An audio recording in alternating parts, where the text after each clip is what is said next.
What's up, everybody? What's going on, everybody? Be in there. What We share this on is Facebook up? for the two people in the back. Don't mind me. I feel like I'm looking crazy. Mic check. Am I there? I have no idea how I look, honestly. Working around the house today. Yeah. So, well, that's not my excuse. I just need to my hair. So don't judge me. Don't judge me too harshly. Yeah. But yeah. So what's going on, everybody? We are back with another live stream, Barnesboro style. Yep. So we are in the NBA playoff season. Mm-hmm. It's the best time of the year for the NBA because the regular season usually is irrelevant. Someone said, what was it? Was it Colin Cowherd? One of them guys was like, this years ago, he was like, the regular season is like the fourth most interesting thing in the NBA of basketball. I remember that statement, yes. And it was him defending the decision by LeBron. That's how far back this conversation was. But he was like, everybody was complaining about it. He's like, look, bro, like we have nothing going on. Like, the NBA is not that interesting half the time. Like the league needs this. And it goes into my discussion, my rant today. But go ahead. This year has been a little bit more interesting, I think, only because of the some of the younger players. I've been talking about that for a while, so we've been streaming. But like seeing Victor Wembanyama doing his thing, and some other things people have been doing. SGA still cooking. I for the longest time have been saying, "Oh, shout out, Michaela, go Knicks." We need to talk about that, Michaela, because that's so random. We will see what happens. Her Knicks are trying to hold on. So yeah, let's just go ahead and hop into it. Right. You can go ahead and start it off. So let me preface this by saying I am not an expert on basketball. I'm not an expert on NBA. My level of interest was heaviest during that string of years where it was like Cavs and Warriors back to back to back. I was locked in. Yeah. But even then, my knowledge base, it's very small, always has been, and it's even worse now. I don't even know who the top 10 are right now. You had to explain who Wemby was to me. Yeah. You know, I have no idea what's going on, who was the stars, all that stuff. And so this conversation is about LeBron James. All right. I'm going to go through how I feel about LeBron James and the greatest of all time debate versus Michael Jordan and where it stands now. So let me just say this, first by saying this. I'm invested in this playoff series right now. And not everybody, just the Lakers versus the Rockets. That's all I care about, really. I'm really not interested in anything else. Mm-hmm. And that just goes to show that my interest in the NBA was pretty much because LeBron was there. Yeah. And then once he stopped kind of being in the finals and in the playoffs a lot, like I just kind of lost interest. Yeah. But let's talk about this. I have always stood on the grounds that MJ is the greatest, and that LeBron was not, and that it was very much the case that he probably was never going to get there because he's never going to get the rings. Mm-hmm. And that's always been where I stand. It's like today I was really thinking about it, and I realized past couple of weeks that I'm starting to maybe change my stance on that. Okay. And I'm going to tell you where I stand now by the end of this dissertation. But I finally have gotten to a point where I think I'm willing to see it a little bit differently. Here's where I stand on LeBron James and MJ. Michael Jordan is one of those. There's a few select people in the world that are like truly special across all disciplines, celebrities, performing arts, whatever, who like they just transcend not only their sport, but their industry in general to be truly special. Yeah. Michael Jackson is one of those people. Okay. And I'm trying to think of some other folks why they're all like trying to think of them right now. But like, especially like in sports and arts and that, there are people who transcend. Tiger Woods. All right. Yeah. Michael Jordan is one of those people. Okay.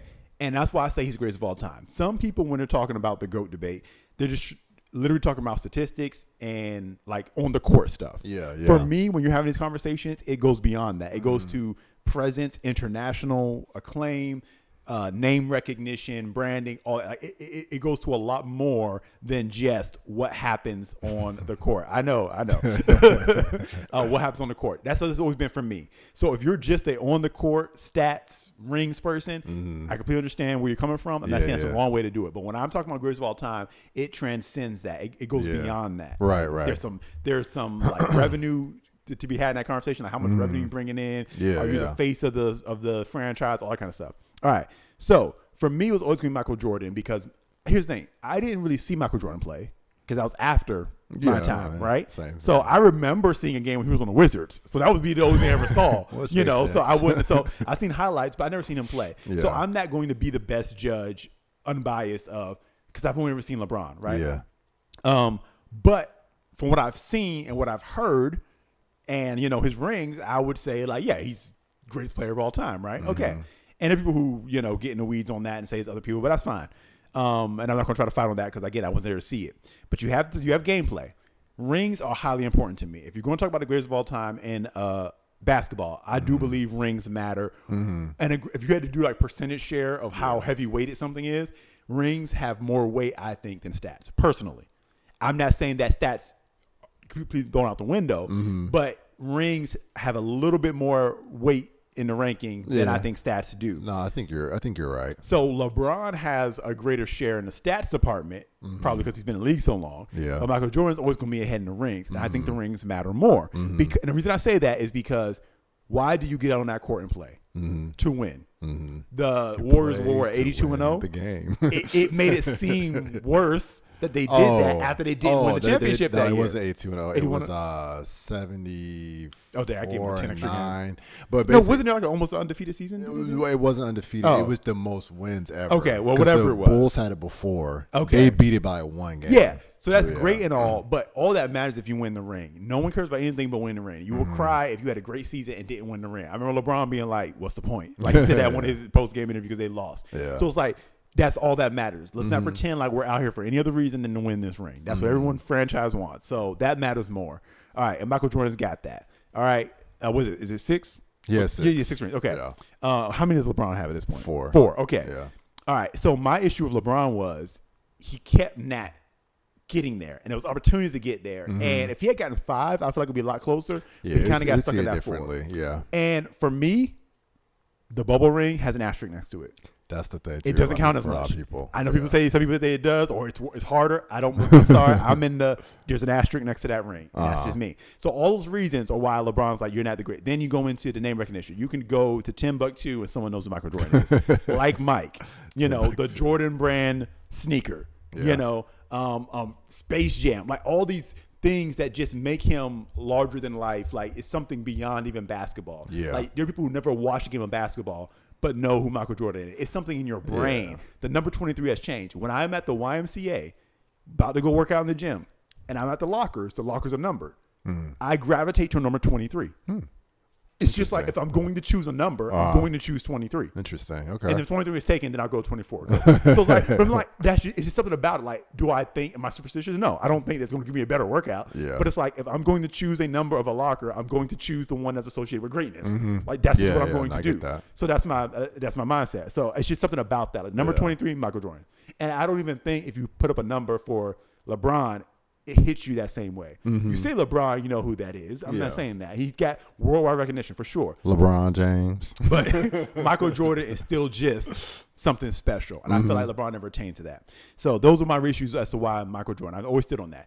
The past couple weeks, I've begun to look at it a little differently. And here's what I think. It's something different why LeBron is in this conversation for greatest of all time. Now, number one, I will say this. He's always belonged in the conversation.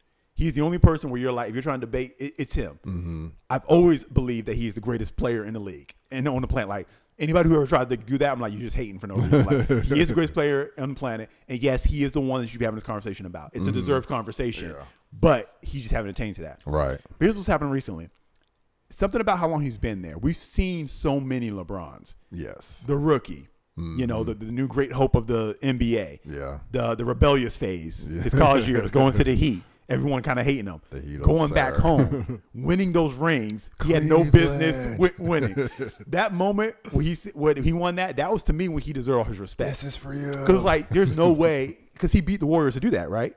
Yeah. And he did it twice with the Cavs. No, only once. But that was the comeback from the down 1-3. Yeah, that era of it was just interesting. That was just the most interesting era of basketball right there. No, it was Warriors crazy. versus the Cavs. We didn't think that was ever going to end. Yeah, and it was like we were here for like the memes were different. It was just like this was crazy. He was fighting this league of superheroes, and it was just him versus. It was like, well, the one he won was before KD got there. So that's where everything kind of saw, I think, fall apart, which also does make this more interesting because of that rivalry between the two of them. Yeah. What's happening now. Yeah. Makes that a little bit more, to me, comment makes you look at the past a little bit differently because it's like he won it when they didn't have KD. They had beat them the first time.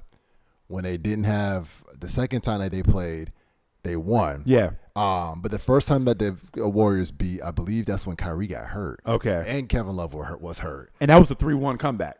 No. What? The second year, yes. I was saying the first matchup he lost, but the second one they won. I did look up some stats, but Kyrie was there for that one. He was healthy. So 3-1 comeback, and then losing after that when everybody hated the fact that KD. So it like shifted responsibility. Some people say, "Oh, that's an excuse," but it's like, LeBron, what do you expect him to do? He needs help, and then some people are like, "Oh, you shouldn't need help." But it's like, no, like if you're looking at this unbiased, without bringing Michael Jordan conversation, it's like, what do you expect him to do? And it just felt like he was up against. He was the underdog, and it was just very interesting. And the way he just fought. And when he went to Lakers after that, people weren't mad. It was like the reverse of when he left Cal. Like, thank you for winning one at home.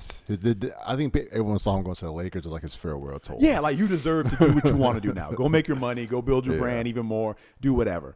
But then for me, and I know the bubble ring happened, but this doesn't count as much for me.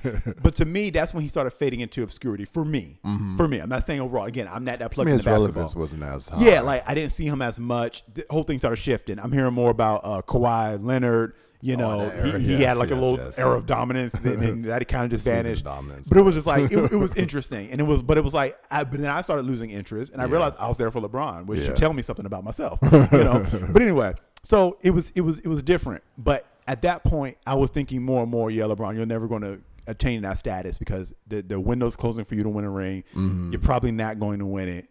You got 3.5 rings, you know. It's like, yeah. And so I kind of just wrote him off. And that again, greatest player on the planet, deserves to, like, he started breaking all these records because how long he's been in there. Yes, he deserves all the praise. I'm 36, you know, he didn't say that, but it's like you add that to him, and then it's like he went into his meme era. So you had the rookie, the rebellious college phase, the legacy phase, the superhero winning for the Cavs. Well, and that's also kind of people consider his Thanos era, though. Oh, really? Because he was kind of, it was basically like he was borderline Thanos because he would just run through the East. It was just I got you. Yeah. So I see that. And then so anyway, but no. So now when he's in the West, that's what I call kind of the meme era, and it was positive and negatives. You start getting Le GM. Flop, Crybaby, things like that. Like it was you're right. That did get worse. There's a lot of negatives, but there was but then it started kind of trend to the positive. As he got older, the view got more positive.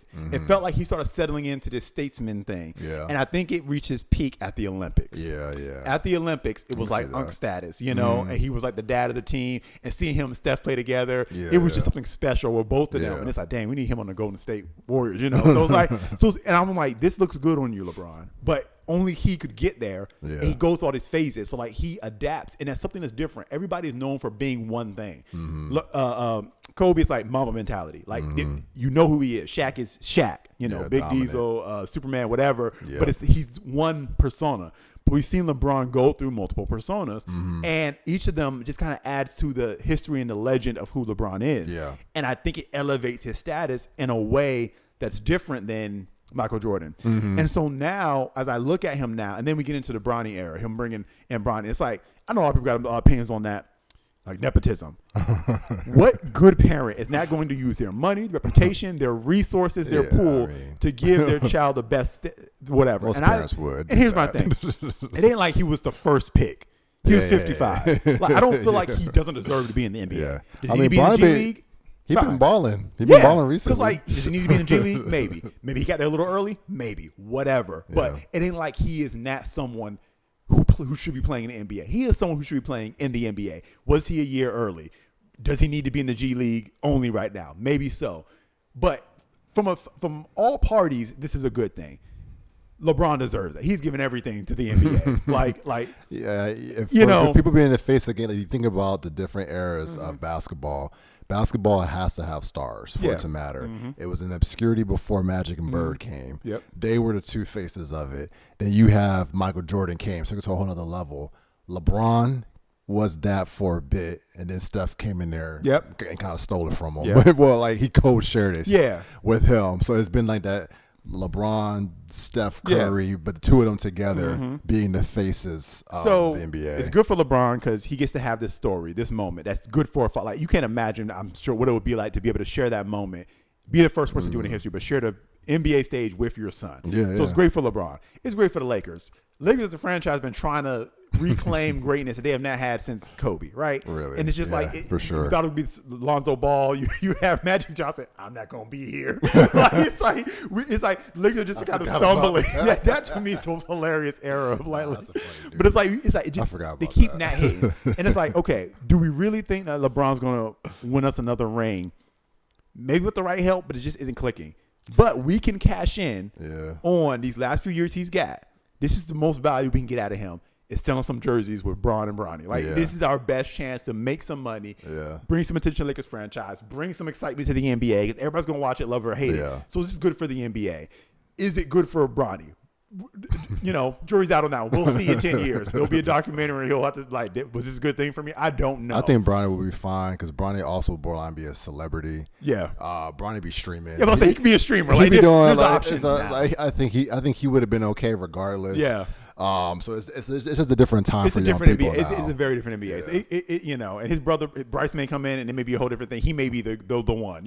Who knows? But anyway, maybe. But anyway. So how do you feel about what do you think the storyline with him and KD is right now? Based on because people have been bringing up the fact I haven't been watching the series. But I've been mainly on the East Coast games, but the fact that him being older than KD. And KD's obviously, we saw he's might be questionable to play. You have this 41-year-old man out here just like, I'm just like carrying this.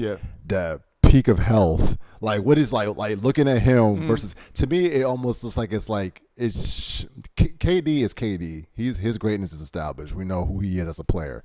But I'm just saying it's like, dang, what if of his career comparing to what we thought Kevin Durant would have been when he first came into the league versus like as good as Kevin Durant has been, looking at LeBron, it's just like there's really nothing you can do. Yeah, I saw a post like today or yesterday was like KD is not a general.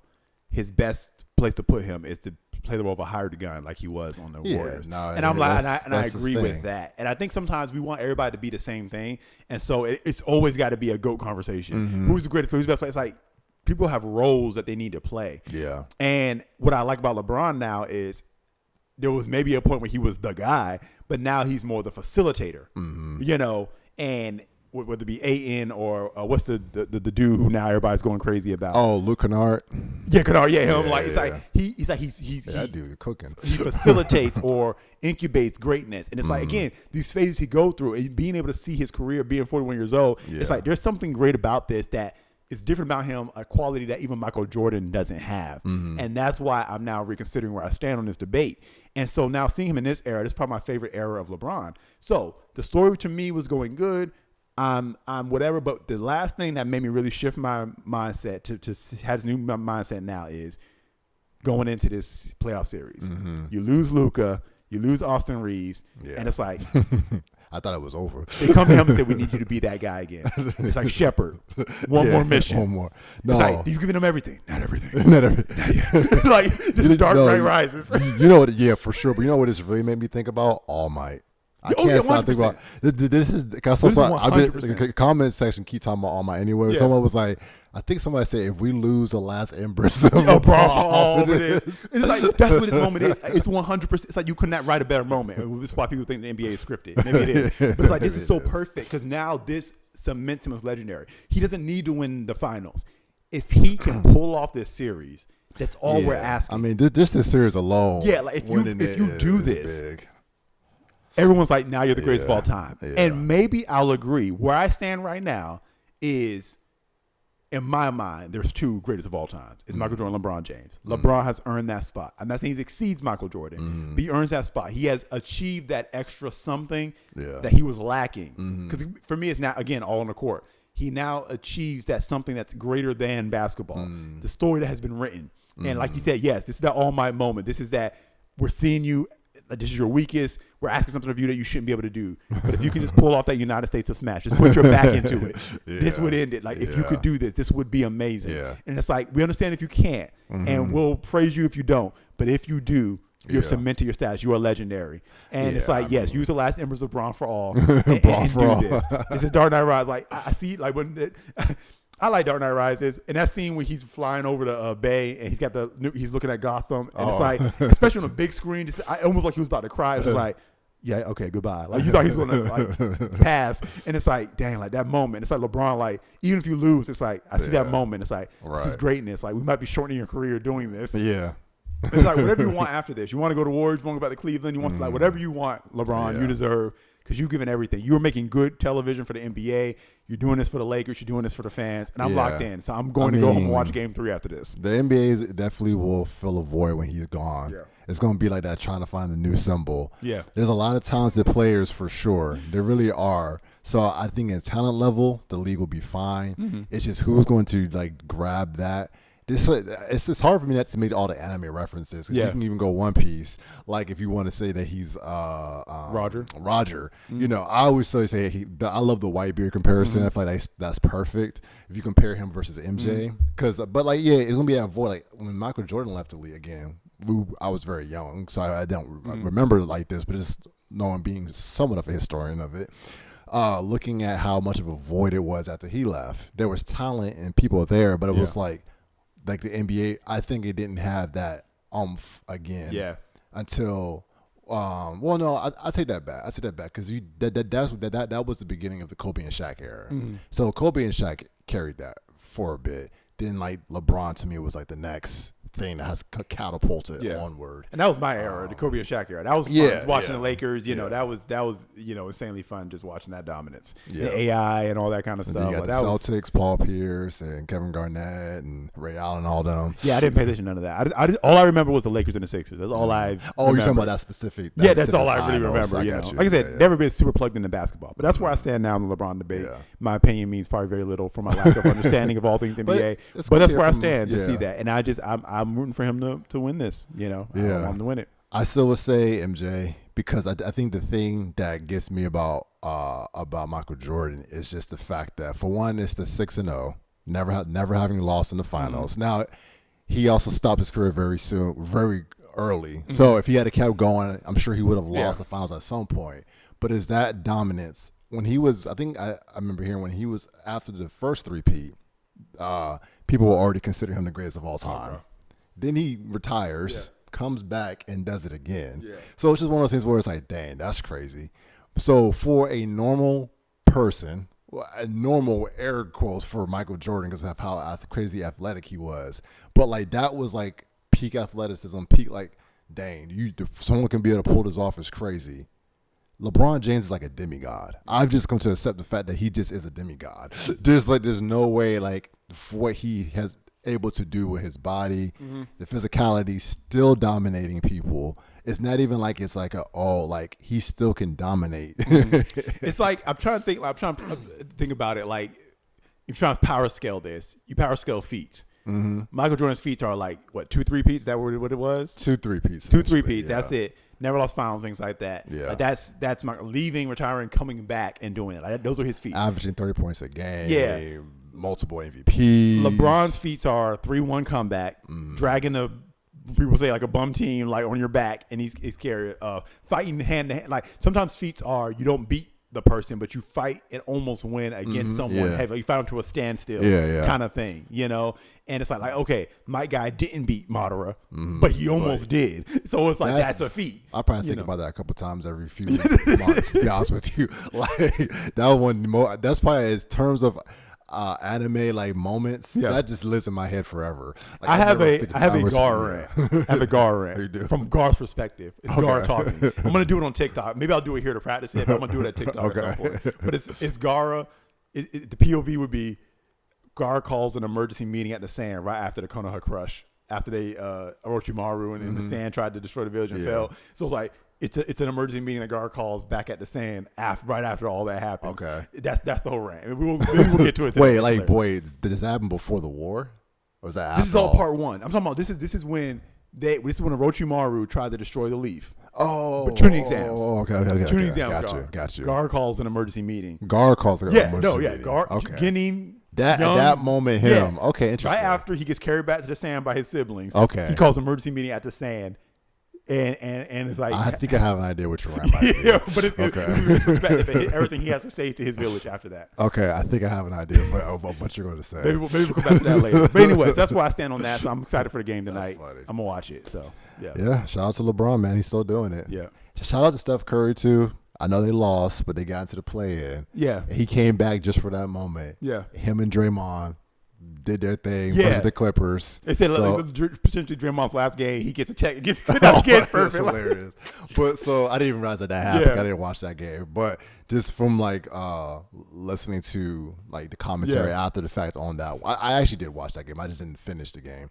But the commentary afterwards is just like the fact that stuff came back, they did what they had to do to win that game. It's just like these are dudes are just champions. They just know how to play, how to win. But it's also go ahead. No, I'm about to say but it's just like again, they just ran out of they couldn't keep it going. It's not enough. Well, it's just seeing heroes get again. It's the All Might thing. Even the endeavor, like you see them get older. Moments, and it's like Steph, like he did something, and he stomped his foot. And you saw his ankle kind of. A little bit, and people were like the comments like, "Don't ever do that again.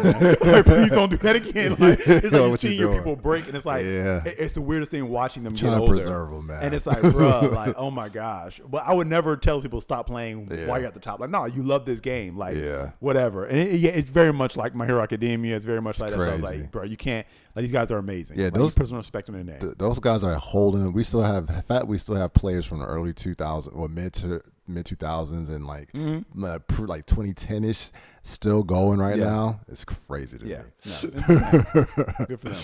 All right, so what we got next on our list here? What's going on in Game Pass? Because we got a new CEO. Oh, yeah. All right, so shout out Asha Sharma. People were like, so here's someone to comment on for people.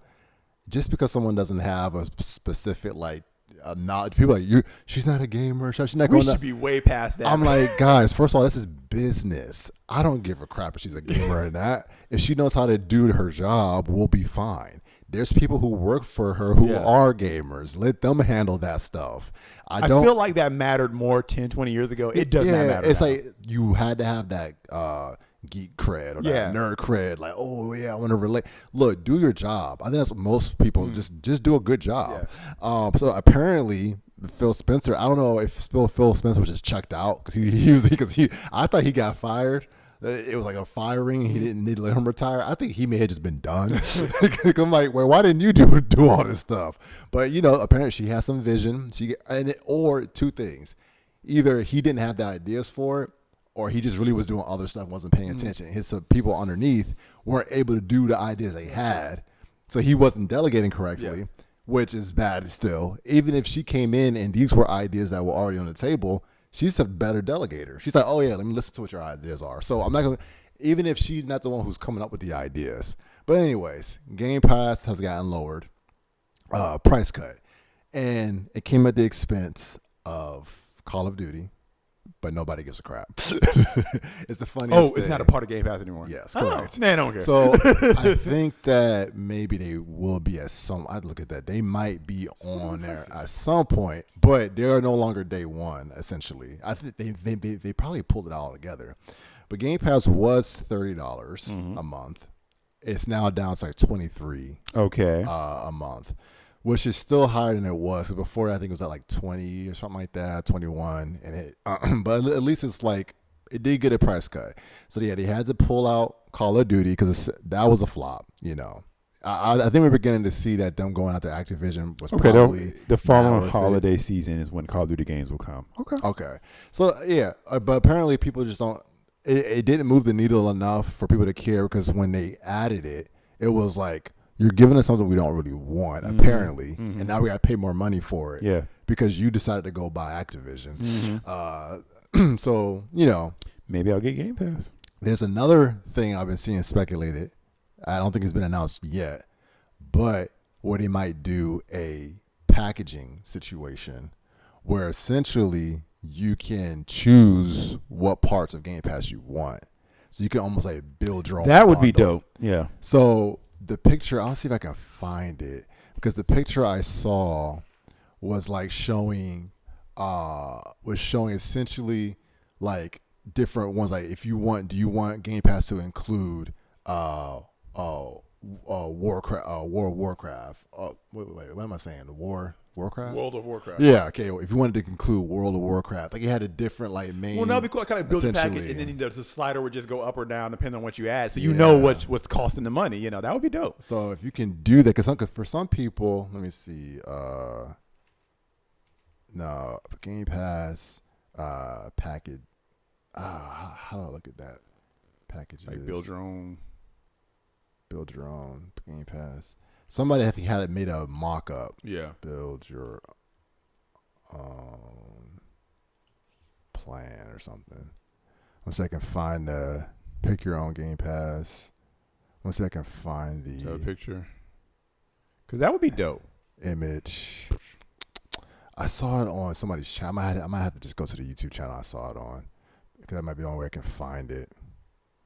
But it was but basically, essentially, yeah, they had like different ones you can choose. I'm gonna just go to the YouTube channel that I saw it on. But I thought that was interesting though, because like if they do that, that gives it even more customability. I said that weird. I don't know. Customization. Yeah, it gives it more customization, and allows people to really not Destin. Yeah, well, actually, it's fine right here. Allows people to make it their own, which could make it even cheaper. Yeah, essentially. But yeah, so now they have multiple tiers. I mean, they have the lower tiers as well.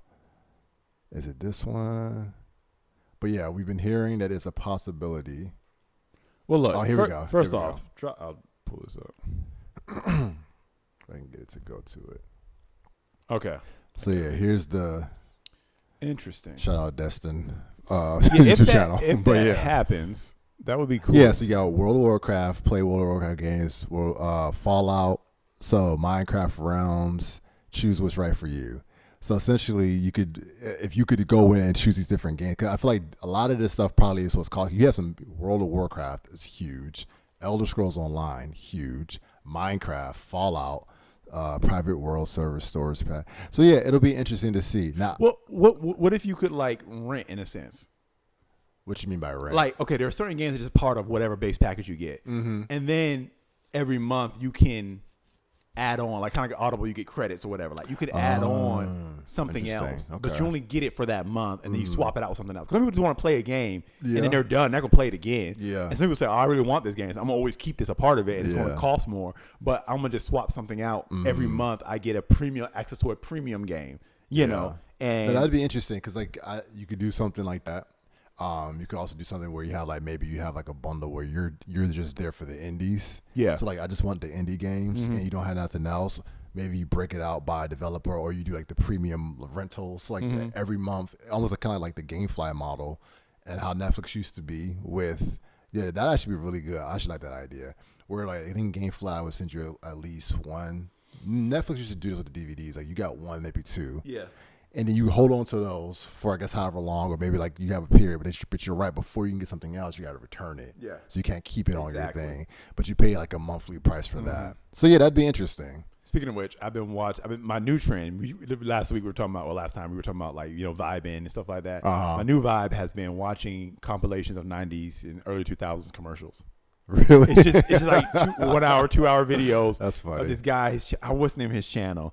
But it's like archives where he just like finds all these videos, and they're just the commercials, and it's just nothing but commercials. That's funny. And it's funny because sometimes it'll be like, what was airing, because like we'll be right back to this showing of like Bloodsport with Jean-Claude Van Damme, and it's like, I see. But it's like they're like airing on TV, And you see the trailers for the movies that are coming out and stuff like that. Like I saw a trailer for the season 3 finale of Lost on one of the 2000s compilations, and I'm like, hilarious. Oh my god! You saw the way they edited stuff differently. Yeah. But anyway, there was a commercial before Blockbuster went under. Well, they had started mailing DVDs at Netflix.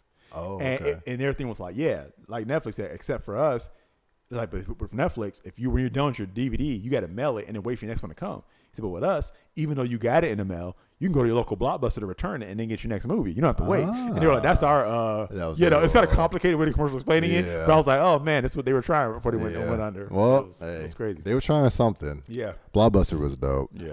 I remember, you remember renting Animal Crossing? That's a horrible game to rent. It's a horrible game to rent. But that's the first, I remember that was the first, that's how we first played it. We were renting it. That was so Animal funny. Crossing. And starting over again because we didn't have a memory card. So it was just, oh my gosh. I forgot about that. Funny times. Man.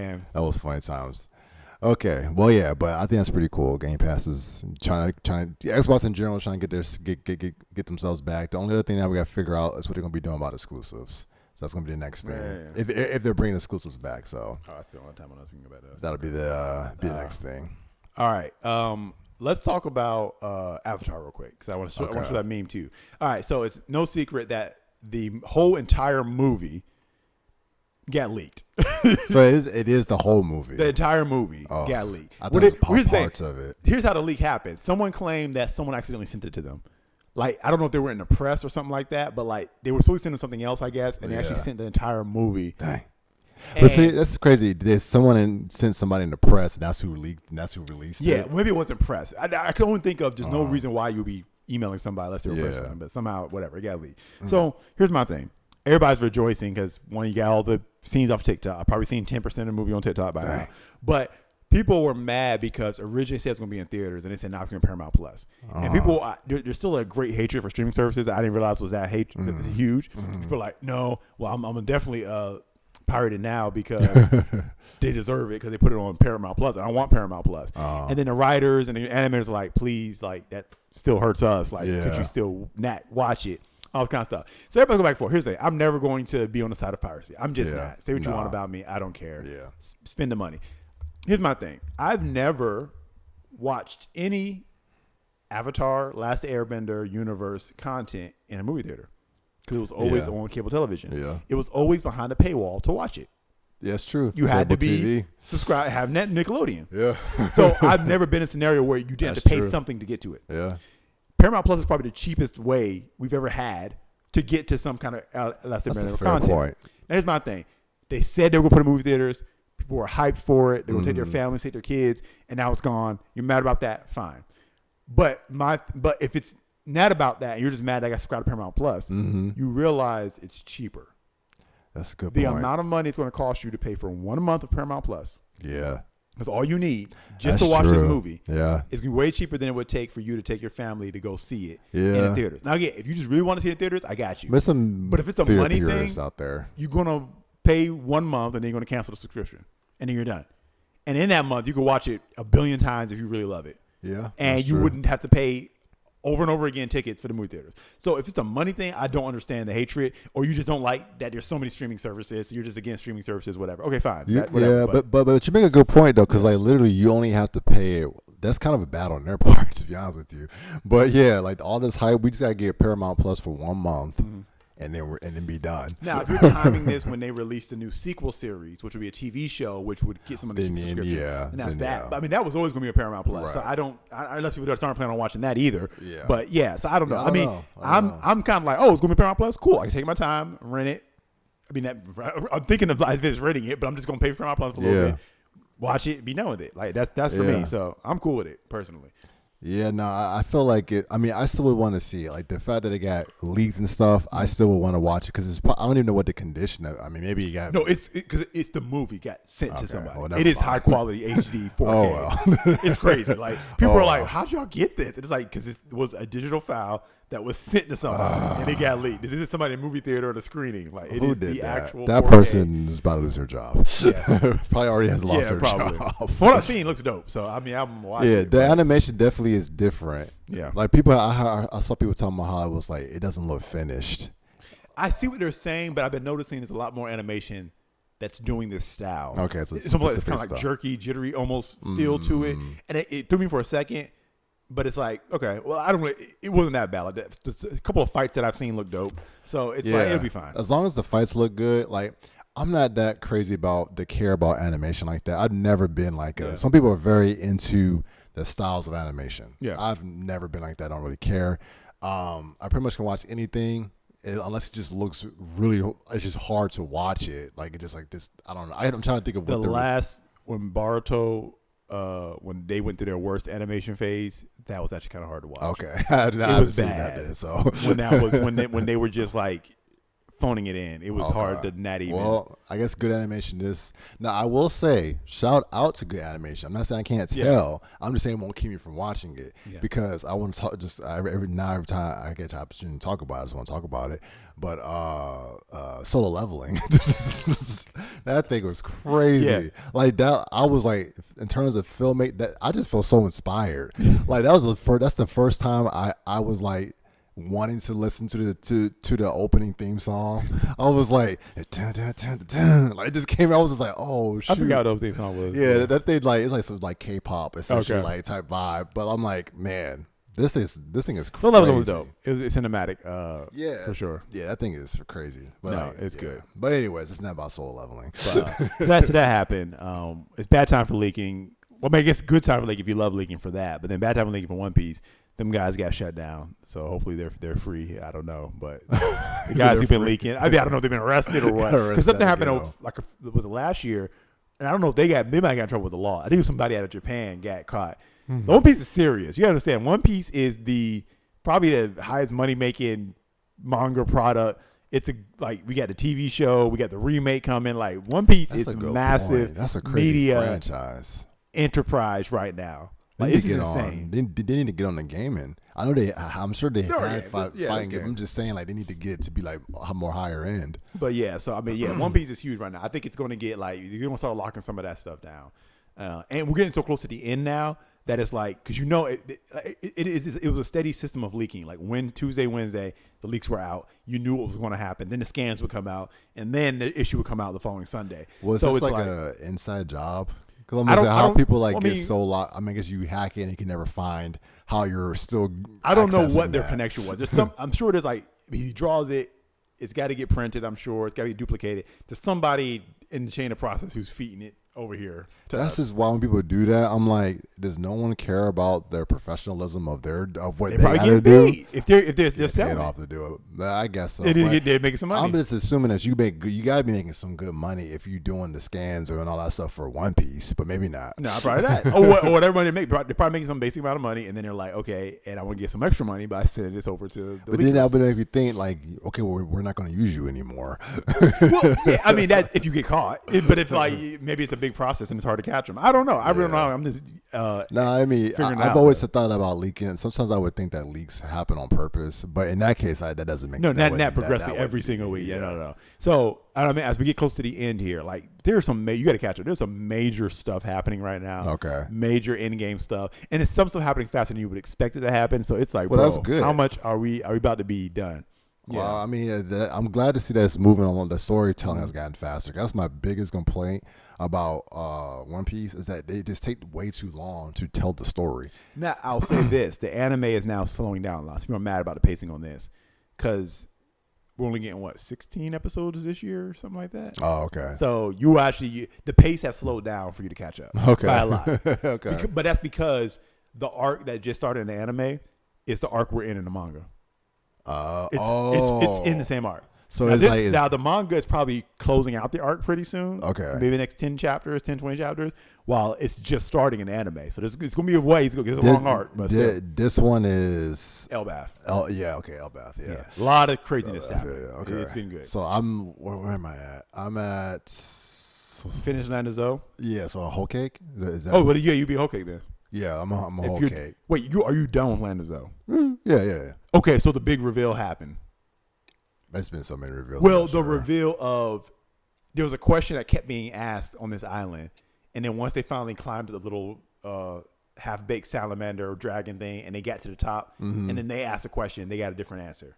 Kinemon and the other dude, I forgot his name. I'm not. Wait. I'm blanking on what you're talking Okay. about. Hold They've on. left what? Landezo. Yeah, they.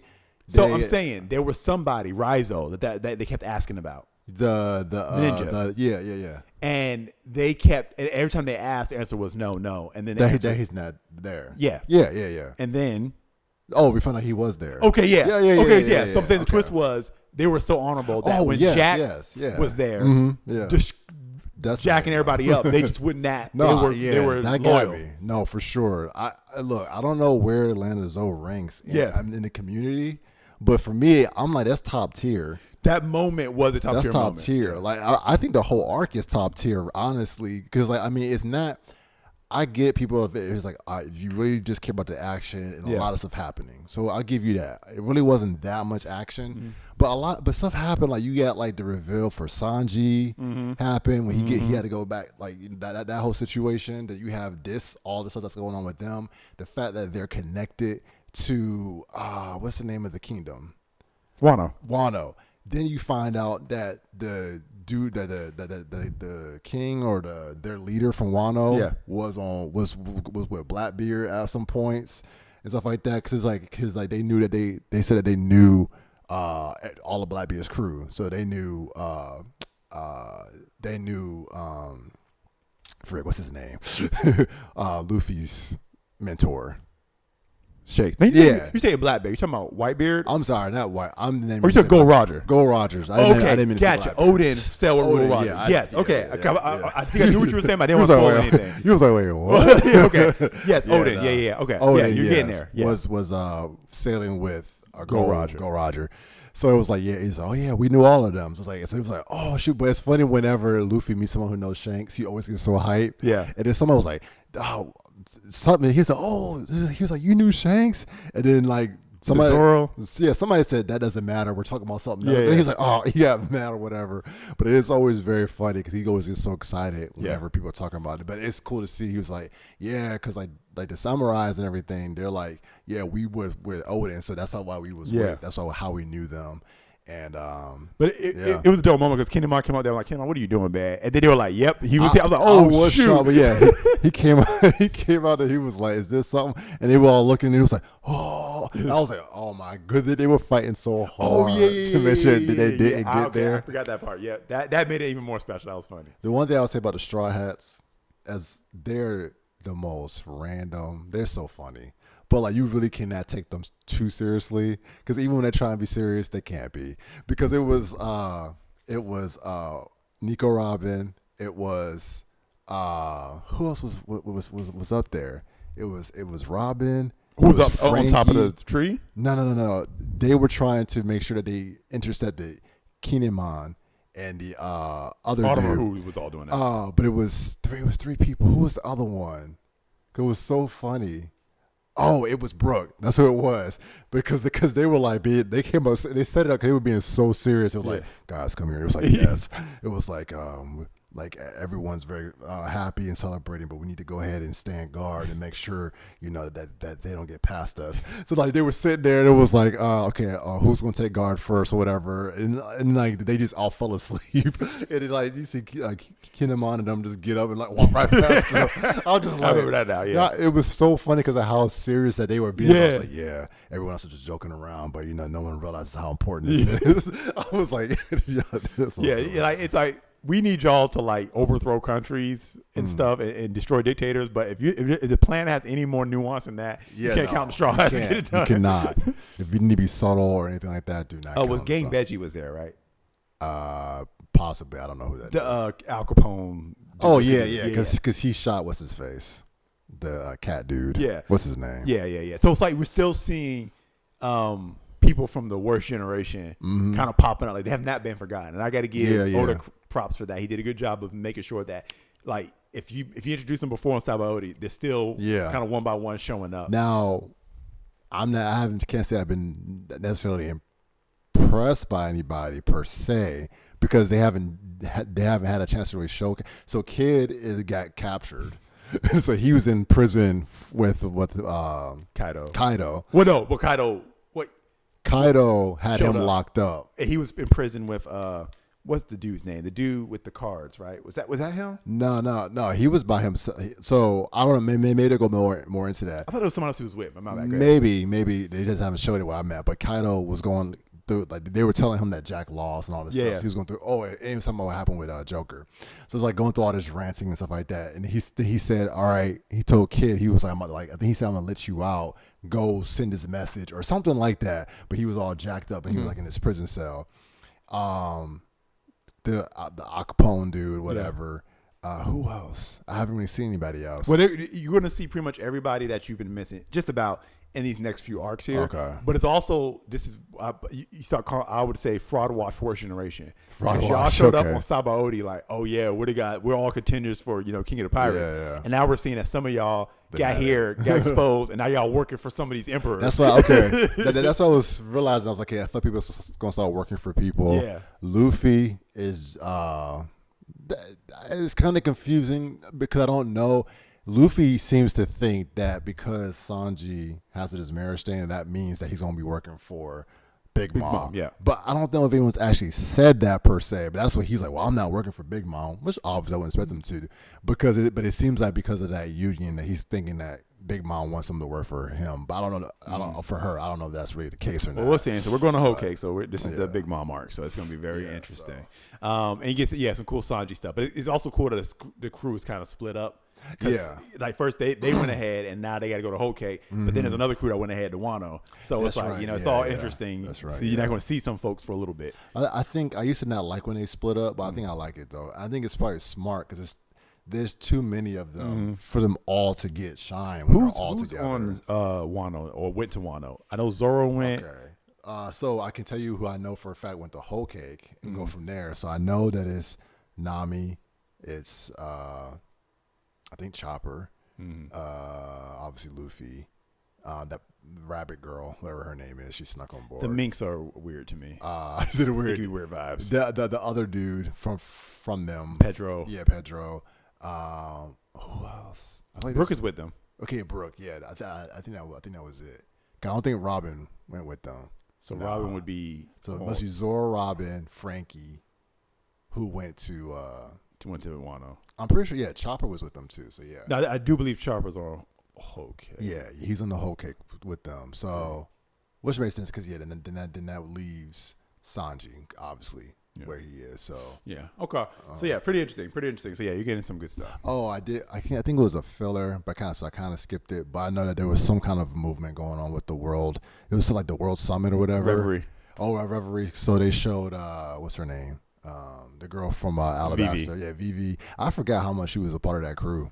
There is some heavy stuff. Like they keep coming back to it, and it's going to be a long time for you to see the end of what happened at the Reverie. But there's some major world-changing stuff. Like it's interesting. The stuff that Luffy and them are doing and the results of the things that they do are changing the world stage. Okay.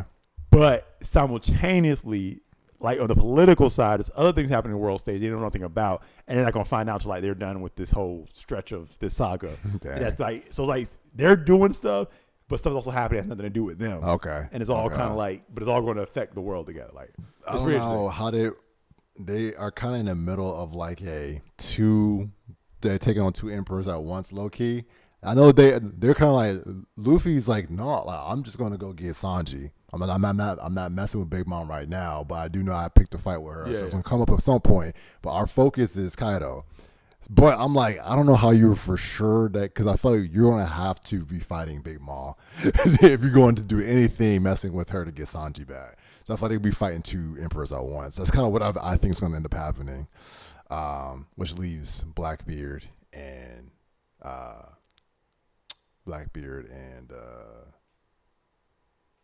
Shanks, right? That's the other two emperors. Yeah, because Blackbeard. I'm trying to remember. Depending on what part of the story you're in, sometimes that switches around. But yes, that's. But yes, because Blackbeard's the emperor. They have said that he is, and that's and one of my takes was I think that Blackbeard might be the GOAT. And I know the Blackbeard pirates as a whole, because they get something like the Burgess. I thought that man got incinerated. But apparently, I've come to realize if you're a villain in this show, you do not die. Yeah. Only good guys die in this show, and people who aren't super powerful, like, well, no, I won't say that. Even powerful people get killed. for story reasons, if it's for dramatic reasons, the heroes can die, or like the morally good ones can die. The villains never die. They always survive, and they always come back, and they always do something. Like, I'm waiting. I'm holding my breath because I just know for a fact Doflamingo's getting out. I just know because like when I saw them go after them, I was like, wait, did they do it? And then Jack was doing other stuff. I was like, did he get him out? But they weren't showing it. I was like, but did he get him out? They never for sure said that he did. So I'm like, it seems like he didn't get out right now. But I am holding my breath. I'm like, Doflamingo's going to break out. Yeah. I just know y'all. All right, so now that you've seen Luffy's Gear 4, seen Zoro, he cut Pika, all that kind of stuff. Power levels. Like, Jack works for Kaido. So, they'll start bringing some of these names out. Now that we're going to Whole Cake, you got to learn these terminologies. You got the Emperors in Japanese, Yonkos, and then you have First Commanders. Okay. Who are the ones who are like second in command. But you can have more than one, though. We have First Commander, Second Commander. Well, maybe you can only have one. I don't know. So everybody's got a First Commander, right? Okay. And so you're going to get to know who these people are. So when they do power scaling, it's like, all right, are you Admiral level? Are you Yonko level? Are you First Commander level? Things like that. Yeah. But it's based on where you are right now. So Jack being a commander for Kaido, Big Mom has her commanders and things like that. And you've seen what Luffy did. He beat a warlord. He beat an awakened, someone with an awakened fruit. Yeah. He beat somebody like that. So it's like, where do you think he's ranking? Luffy? Do you think he's on the Emperor level? No. There is no way he is. Now, the thing that Luffy does a good job of punching above his weight. So he has that going for him. And Luffy also has the fact that people tend to have an invested interest in him. So a lot of people, when they start liking him, they come and help him. So he has that. He has favor on his life. Because this man, I'm like, I don't care. I've determined he is not Emperor level. I don't even think he's Admiral level. Because for a fact, Fujitomo's gonna beat the brakes off him. There's no way you can tell me he was not gonna get the brakes beat off of him. Because I feel like no, like he's strong. Like, I'm not saying that he wouldn't put up. I don't know, because looking at what what's his name?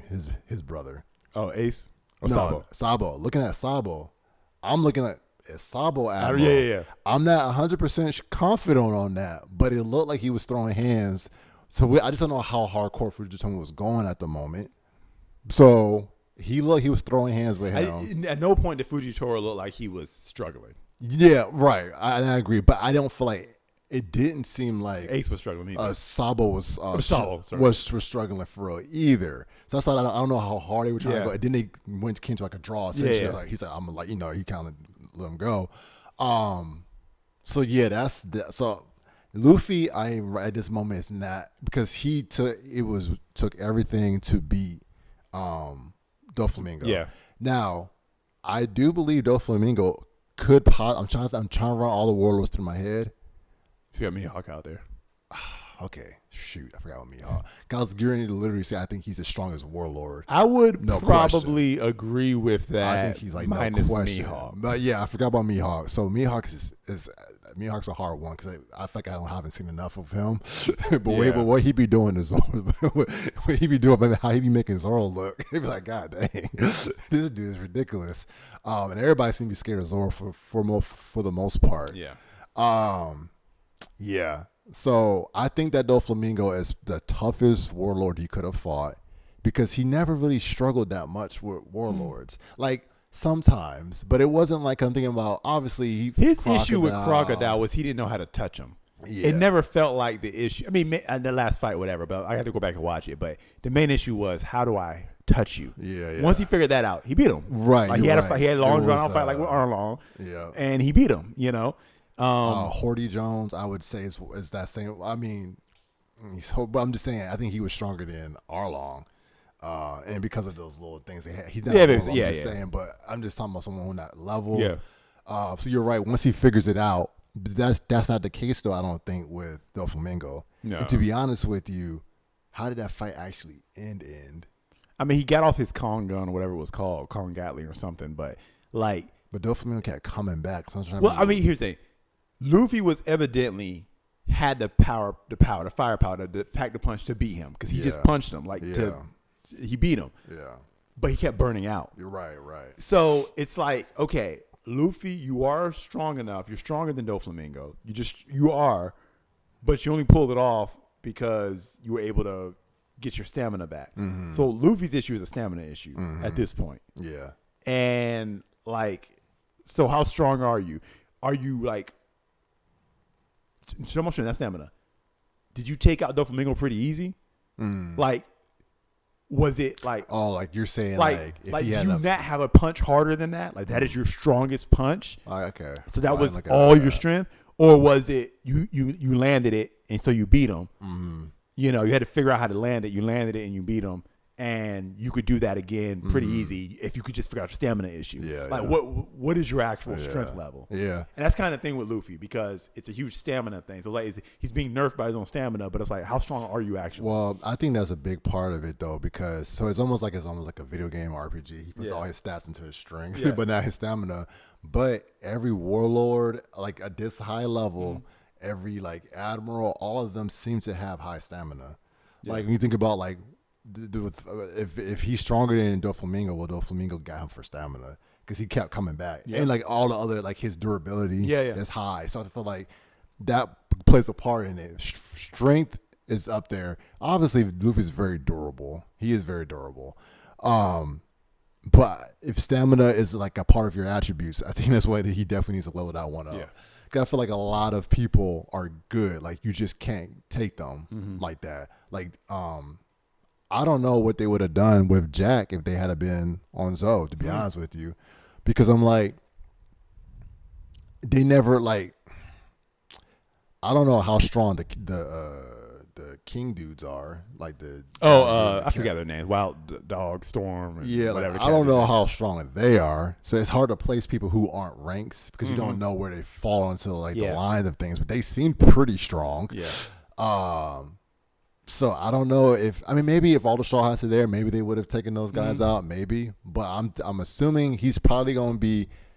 I feel like he's probably gonna be on that high level, like whatever you say. He's like a commander or whatever. So I don't know. Well, we'll put it like this: the Straw Hats are going to come in contact, obviously, with some Yonkos, but they're going to come in contact with some commanders. So that's going to give you an understanding of like where everyone's at, where they need to be. Yeah, you're going to really start figuring that out next arc here. So. Whole Cake, Whole Cake has got some. I like Whole Cake for the fights and some skill elevation that has to happen for some characters. Okay, and, that's dope. Yeah, I think it's pretty good. And you get into Sanji's backstory. Which is you would have expected. Like, I never respected it. I didn't know there was nothing to know extra about Sanji. Yeah, it's kind of weird how you did that, but like, there's more to know. This far into it, because we've gotten everybody's backstory was a part of their recruitment arcs. And there's a pretty interesting thing. Like a emotional moment that happens. Okay. That I like. So there's a pretty. I personally feel like one of my favorite emotional moments. Like you got the Of Course I Will, and Let's Go. You got I Want to Live. Oh. You got Zoro saying nothing happened when he took all the pain and stuff like that. I completely forgot about that. This moment is one of my favorites personally that happens in this art. There's an emotional moment like that, and it's something that Luffy says. So I like this. But yeah, how'd you feel about Luffy? It's very small, but his interactions with what's the kid's name? Kobe? Yeah, who actually ended up being the no. Who actually ended up being Oren's son? Odin. They're talking about Odin and Odin's son. Kenny. Why am I blanking on this boy's name? The Dragon Kid. Yeah. What is his name? Yeah, I don't know. Ended up being Odin's son. Yeah, that was an interesting little reveal. Yeah, okay. I didn't know when that happened, so you got that now. Yeah. What is this boy's Momonosuke? Yeah, Momonosuke. Yeah, that was an interesting little reveal. Okay, so you get that part. Okay, good. I was curious. I was like, was this always the plan though? Because it did seem odd. Because he was like so much like, yeah, father, like they were selling that thing. All right, I'm gonna say this: the Wano thing. These people. Oh yeah, there's so many reveals, and you gotta understand, you're in the Wano saga. We've been with Kinemon and Momonosuke since Puck Hazard. Yeah, it's been a while. So like, I'm feeling like they're about to have been with them longer than Vivi was with them. Yeah, I'm feeling like, and so these Wano dudes go hard. Okay. I ain't talking about strength necessarily, which could be the case. I'm not going to reveal that. I'm assuming but I'm just saying mentality. Yeah, mentality. Yeah. Like it's a samurai thing, whatever. When you get to Wano and get some backstory, but there's a whole lot of backstory with Kinemon separate from Momonosuke. There's a whole lot of backstory with Momonosuke. Like there's a very, very long backstory that's going to take place once you get to Wano. But because Odin sailed with Roger, you're going to get a lot of world building as well. So Wano is fun for that.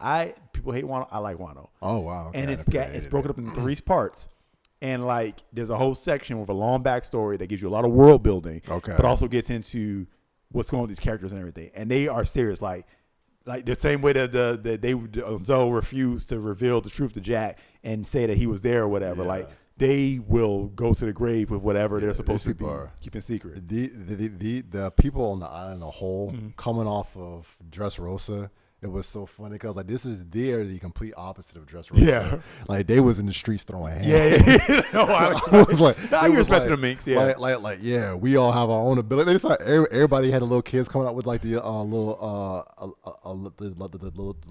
powers with like the electricity and all that stuff.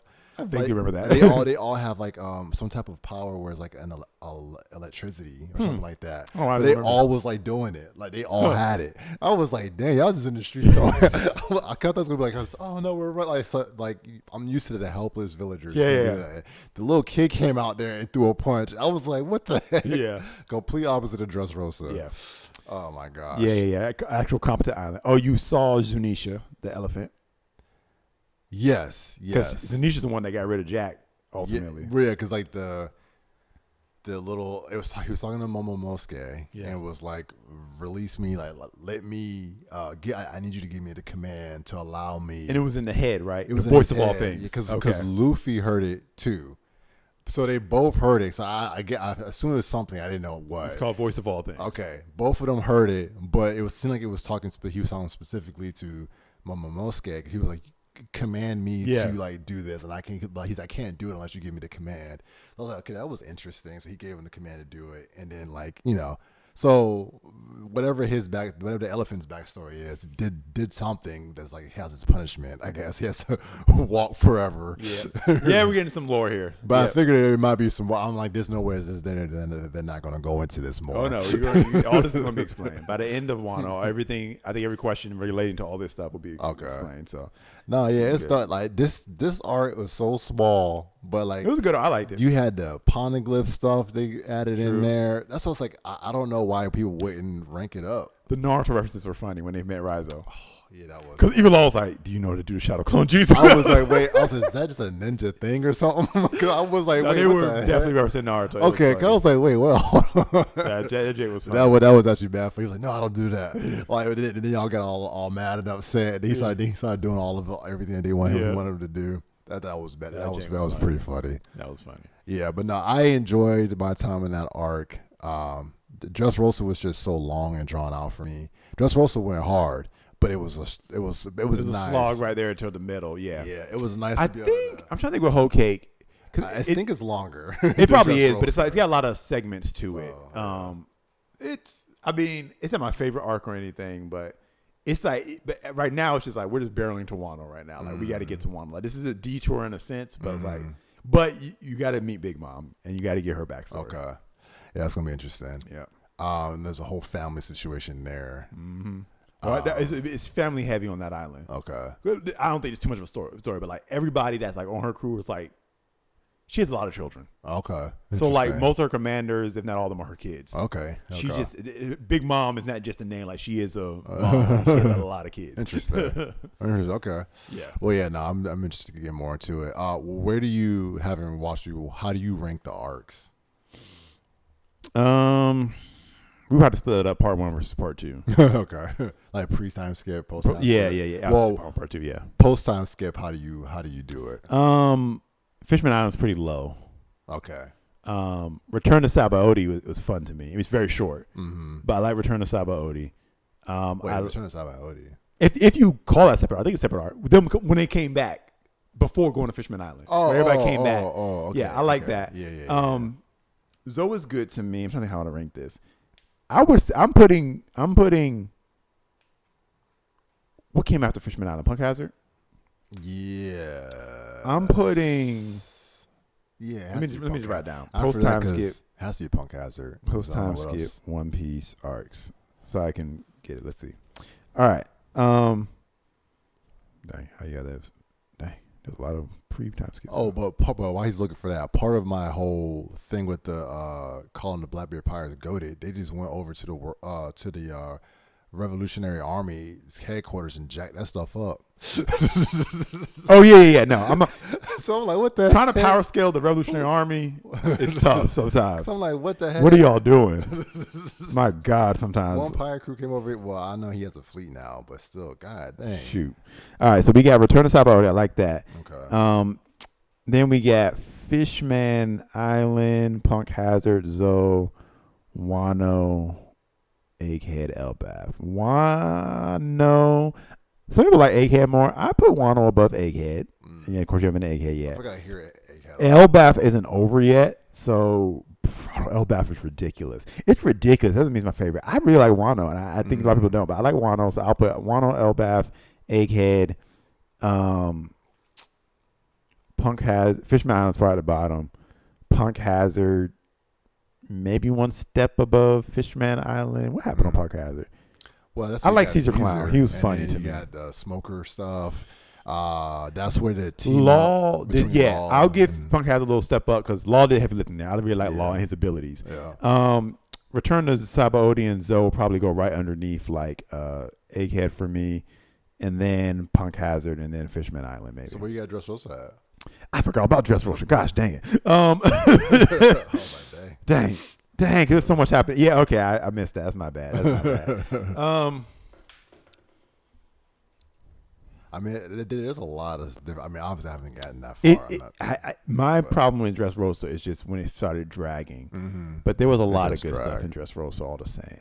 It was my favorite island as far as like the aesthetics of it, the whole Spanish Latin kind of feel. I like that. And there was also some funny stuff that happened as well. Yeah, no, it definitely was. I feel like that Dressrosa has everything. I put Whole Cake Island above Dressrosa. Okay. There's a fight that happens that I like more than that. And there's some funny stuff at the end of Whole Cake, in my opinion.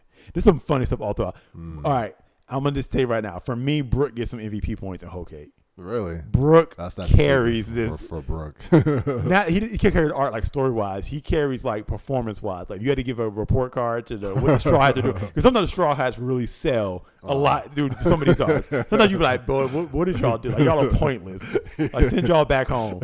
But Brooke, that's funny. Okay. does some heavy hitting carrying of the crew. He makes the crew very like he goes hard in Whole Cake. Like, he just locks in for this whole arc. It feels like it's like, bruh. When like, Brooke locks in, he has some moments. Yeah. When he locks in, yeah, he locks in on this art, and I feel like maybe it's because the team is split up, and so he has to be one of the heavy hitters because you don't have Zoro there. Sanji is like this is going to get Sanji, so he has to like lock in, and he does a good job on this. And one. then I feel like Frankie's one of those ones when he has to step up, he steps up. He did just roll up was fighting Senior P. Oh yeah, he actually did a good job. I really hold Frankie high esteem during that art because he did a lot of that by himself. He be figuring stuff out. He don't need no help. He just figures it out and solves the problem. I mean, think about it. Frankie led a whole gang of people. He did. You know, like say he was a very capable individual. He is a very capable individual. Wait, I feel like I never talked to you about the backstory with Frankie.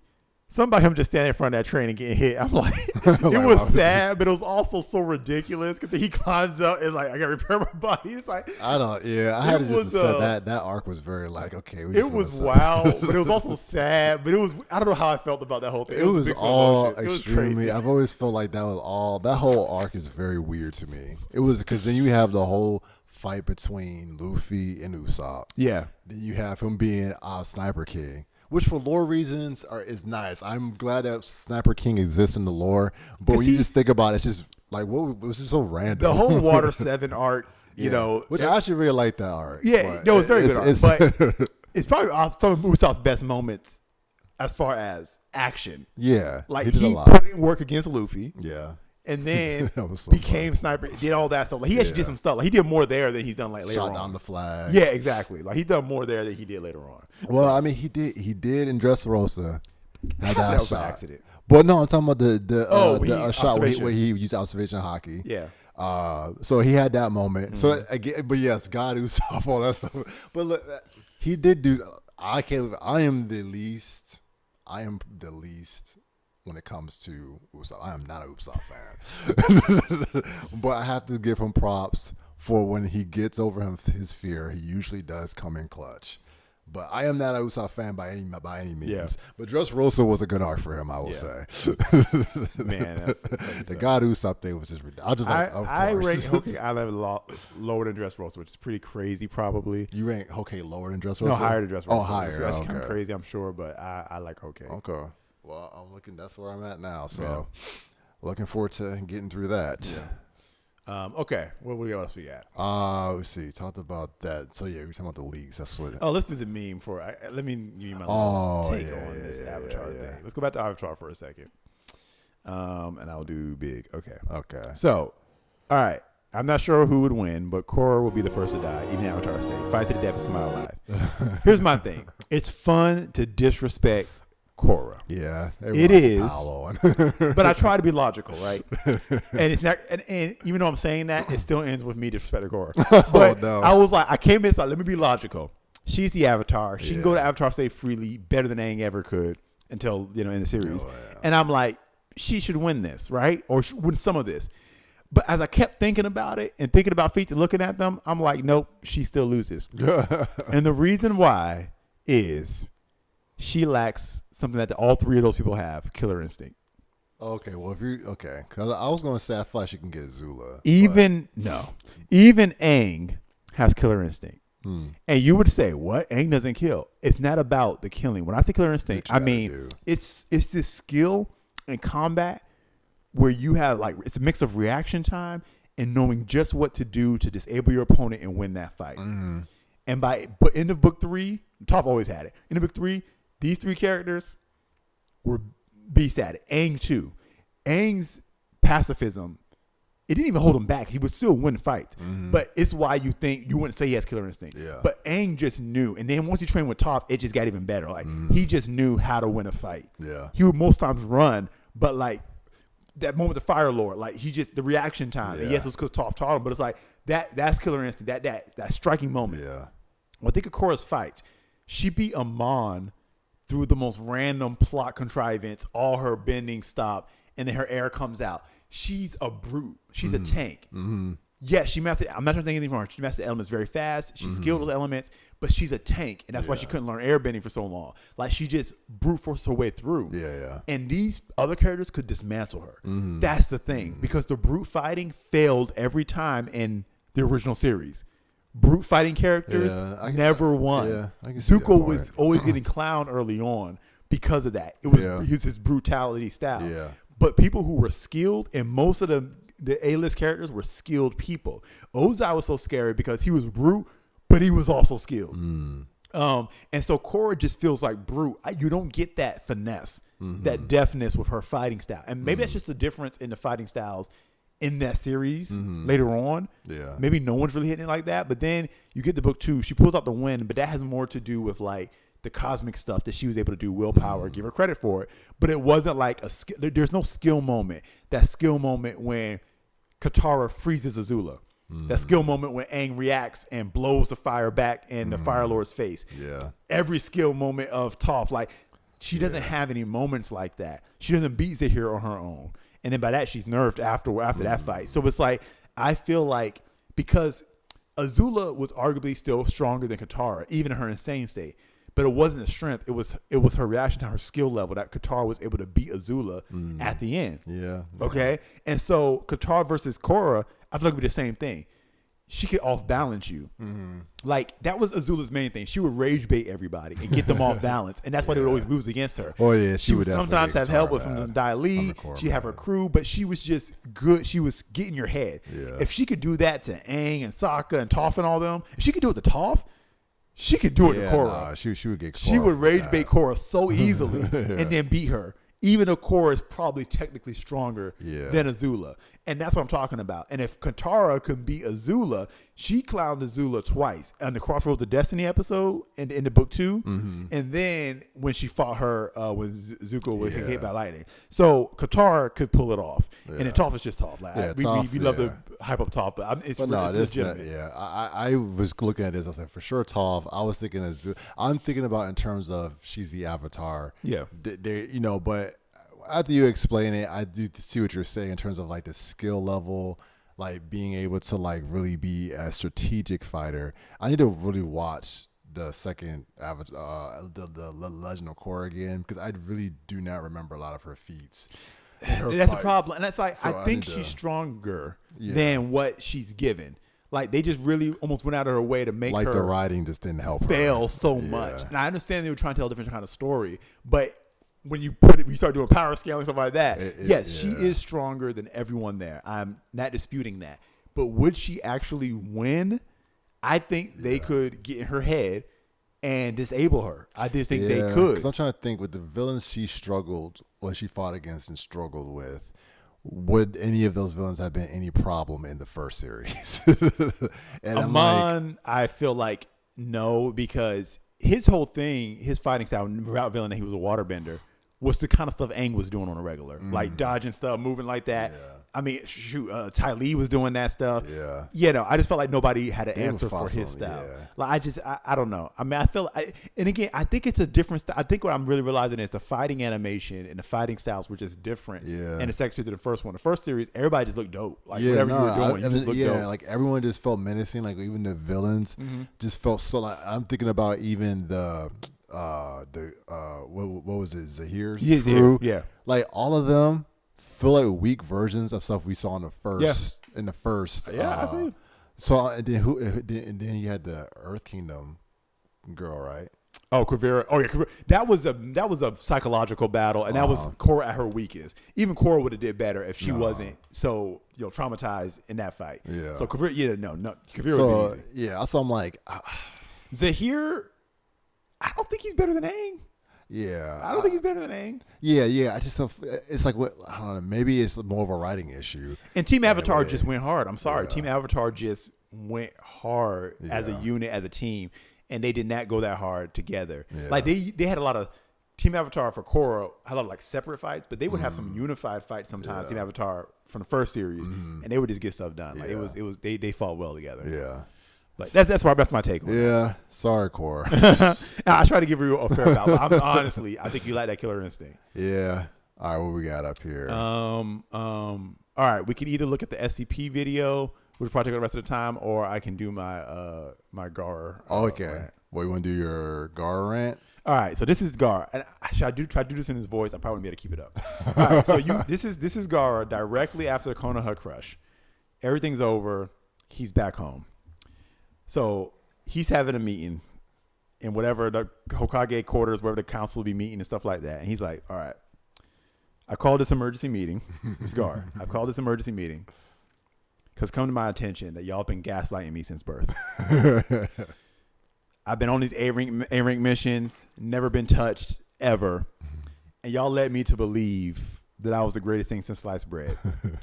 So, first of all, I like to make it very clear. Dishonor on this whole village. Konkoro, make a note of this. Dishonor on you. Dishonor on your ferret. No, and none of you talk. Because let's make this clear. First of all, none of you can say anything. Because I am now the strongest person in this village. None of y'all can guard me. I'm the strongest ninja in this village. The problem is, I as a Genin am the strongest shinobi in the sand, but I'm not even the strongest Genin in the leaf. Yeah. I get to the leaf, and I don't know how long the training stands for, have the worst 3 months of my life. You gotta understand how traumatizing my entire life has been to this point. And yet these 3 months have been the most traumatizing experience when I stepped foot outside of my village. Because I realized that being the strongest in the sand means nothing when your village is weak.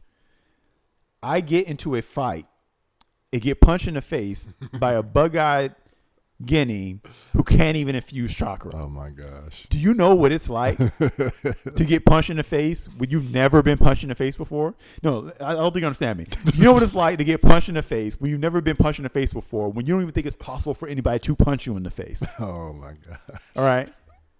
So I get through that.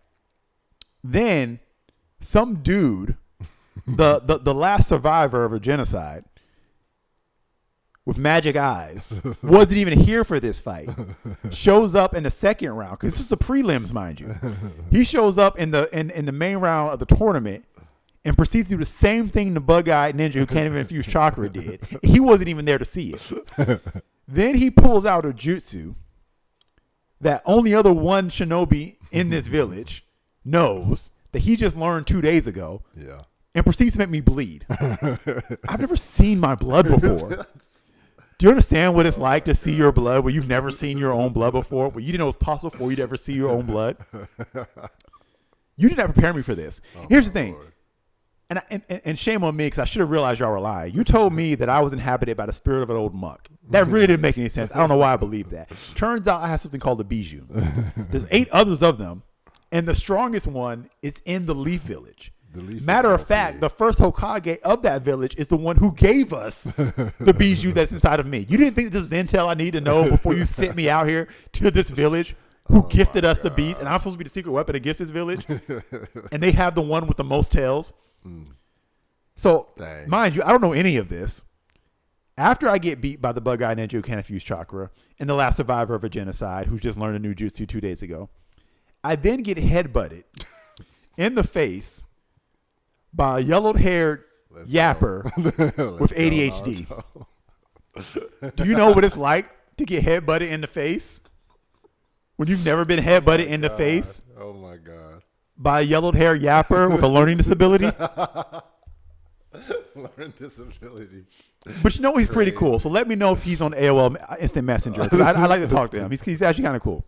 Oh, my Lord. So now that we're back home, matter of fact, while we're at it, hey, go back to the Lee Village, find my father's body, and get me the Kazakage hat because I'm the Kazakage now. What do you want me to do? What do I want you to do about his body? What part of this conversation makes you think I care? All right. Next thing you're going to do, now that I'm the Kazakage, because none of you do anything about it. Because again, I'm still the strongest member of this village. I'm just not the strongest anywhere else. You're right. So all of our Jonin, we're going to institute a draft emergency because all of our Jonin were apparently, they get this right, were wiped out by a scarecrow, and his eternal rival, who, according to the report, his speech pattern is reminiscent of one who thinks he's in a perpetual TED Talk. So those 2 guys wiped out all our Jonin single-handedly. So they're all fired. Oh, they're already dead. Well, good.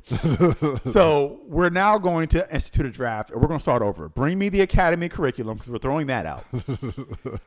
And finally, find me the #1 teacher of taijutsu in this village. Execute him.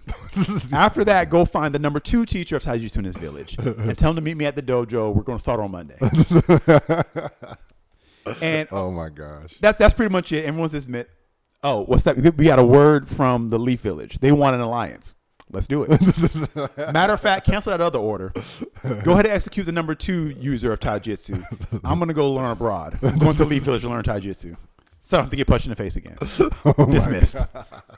That's was hilarious. When you break it down like that, I forgot that he had. This is the first time, like how many times he got touched. Yes. I was like, dang, because I'm in my mind imagining like the one time where it was the headbutt. Yeah, it was the headbutt where he hit him and hit. And, at the very end of in his fight with Naruto, he was bleeding, right? Yeah, at the very end of the fight with Naruto. So that's like what I'm visualizing. Yeah. But I forgot like he kept getting touched before that. I was like, oh crap, yeah, what the heck? And then when you break down the fact, so I thought your rant went way more. And I thought it was you were going to rant about the fact that yes, the Leaf Village just has all these other ninjas who are just like crazy strong, but it goes even deeper than that. Yeah. So yeah, the way that they basically sold that man. They set that man up for failure. I never looked at it like that.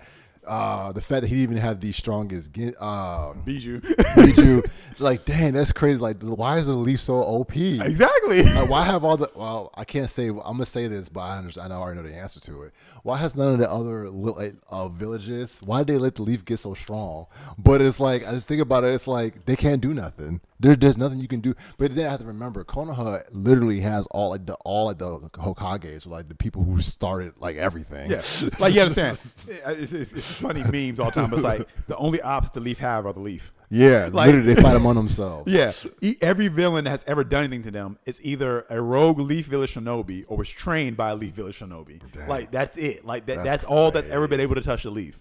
And then the fact that you said, because he doesn't even know ninjutsu, right? Who? Gar. No, he doesn't know taijutsu Because because he never had to fight. taijutsu. Yeah, So it's that part too. I'm like, dang, that's true. Like I remember that, like that's like part of like the whole thing for Rock Lee. For like he has to rely on that. But I was like, dang, that's like so crazy to think about that. Because literally he never got touched. He didn't have to do it. Literally his sand did everything. Yep. He was fine. He's just floating through life. Yep. That's like a kid who's been like in a bubble all their lives. And then it's just like, super like privileged, super like pampered, and they just get into real life and just like get like their world falls apart. exactly. And it's sad, but it's like maybe at any other village you would have been all right, but you went to the leaf. Yeah. We overachieve over here. Are we like you understand something? The sand was so weak that their secret weapon was a guinea with a tail beast. In no universe would they be sending Naruto out as their key answer They to don't any even problem. care about Naruto. They throw that Naruto man is like trash. Naruto is he gets to rage out. He's Kage level when he's raged out. He's still not the strongest ninja in their village. That's like, it's like, crazy. Yeah, your tail beast guy. He's probably your secret weapon. Like what? Oh no, we don't even like him. We treat him like trash. Yeah, Like, he's in the garbage pile somewhere over there. we don't talk to him. Oh my!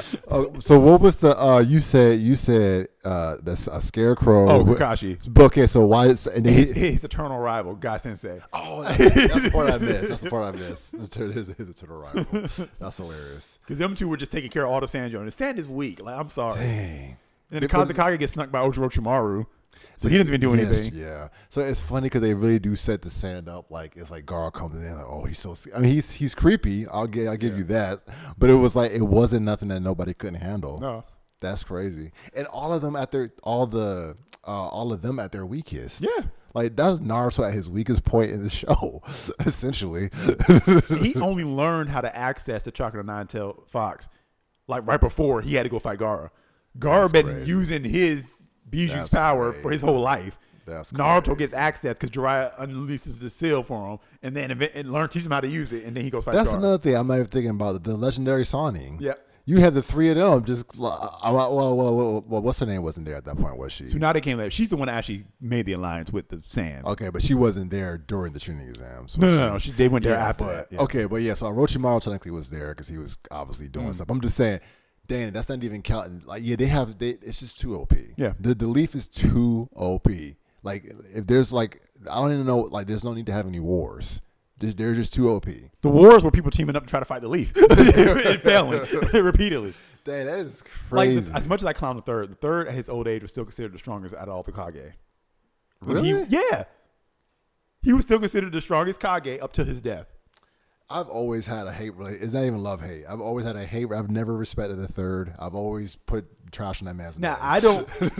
So I just need to. I guess I need to plug in a little bit more. Again, he's the strongest Kage out of all the other villages. He's the strongest Kage. Oh, I thought you talking about No. Now there has been a claim that he surpassed the first and the second. I have seen nothing to support that claim, so I don't believe it. I don't want to hear that first, because I don't believe that any of them at an old age at any point would Orochimaru have been able to do anything to them. Exactly. I don't believe that for a second. Not for a You second. tell me that Orochimaru would have touched the first? No.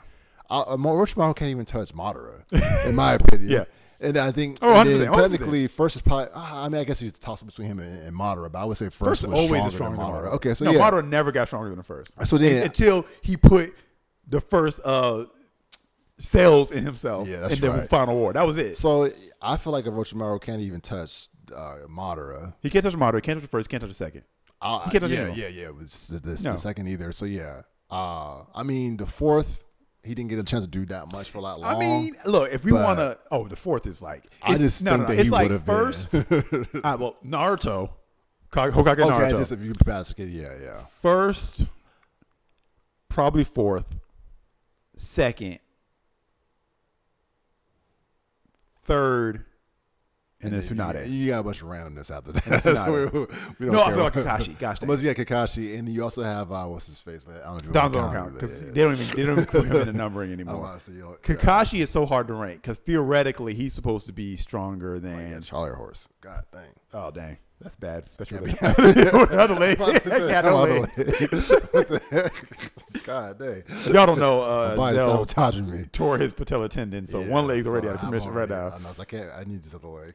But theoretically, maybe that's why I put too much stress on this leg. Theoretically, that makes sense actually. Hokage Kakashi was supposed to be stronger than. Wait. Okay, so wait. Hokage is stronger than who?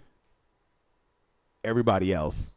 Except for Naruto. No, I'm sorry. I can't. And I don't understand how. I can't. No. The only logic I can come up with is he's that a beast now. I'm not.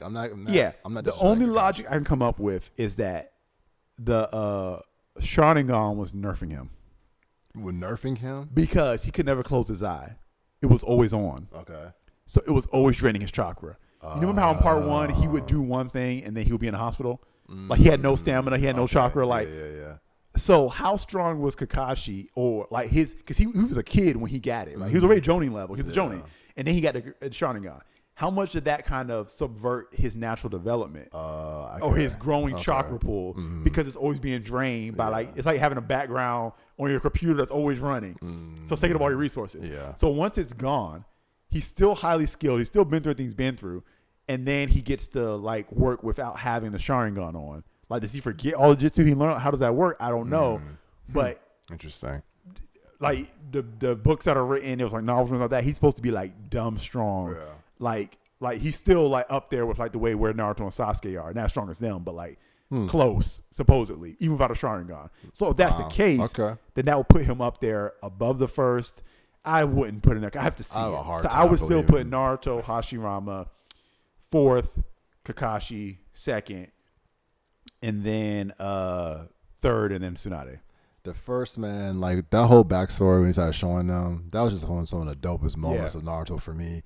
So I have a hard time. But I mean, I have to accept that Naruto passed them. But even still, it's just like my level of respect for the first. Yeah. I'm just like, man, I have a hard time. But I know Naruto, obviously. Yeah. But I'm just saying, it's like, dang, man, yeah, to believe that Kakashi passed him.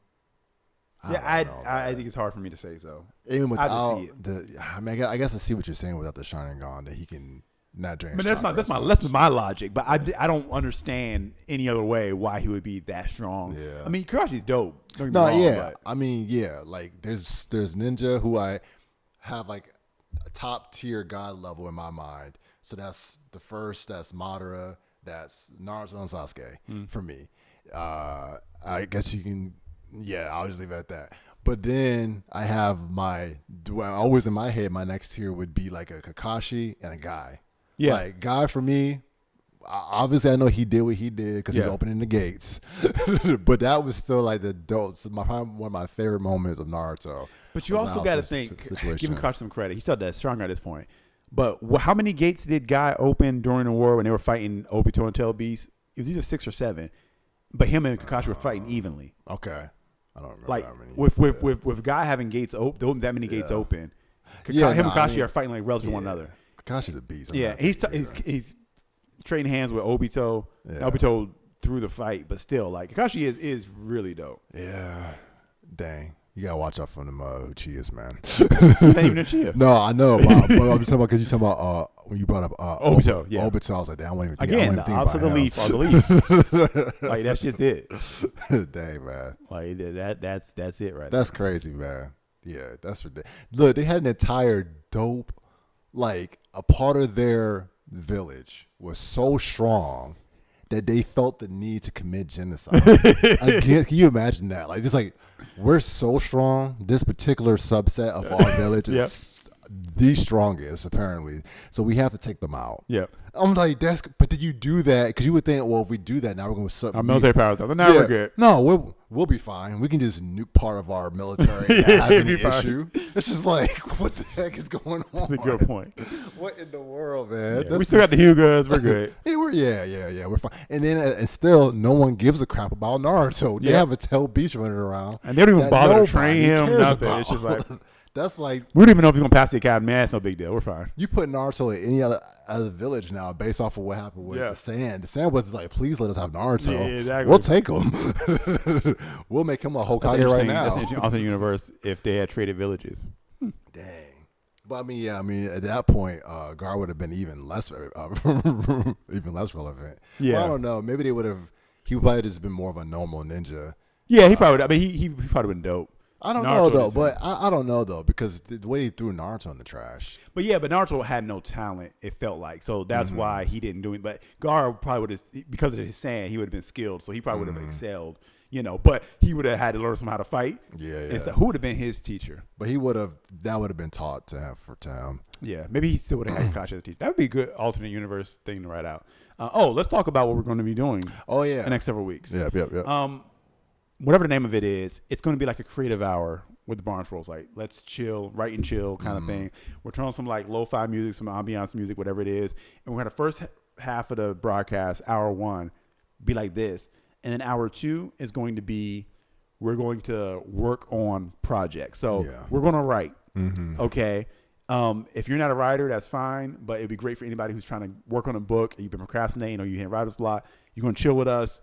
We're going to be silent. We're going to play the music, and we're just going to write. Yeah. And our objective is to, I don't know how long we're going to do this, maybe 8 weeks, 4 weeks, 6 weeks. I don't know. But however long we do it, we're going to try to crank out some projects and then release it to the world. Yeah. Get it published, release it to the world. Yeah. So it's a thing to make you create whatever you're supposed to be creating.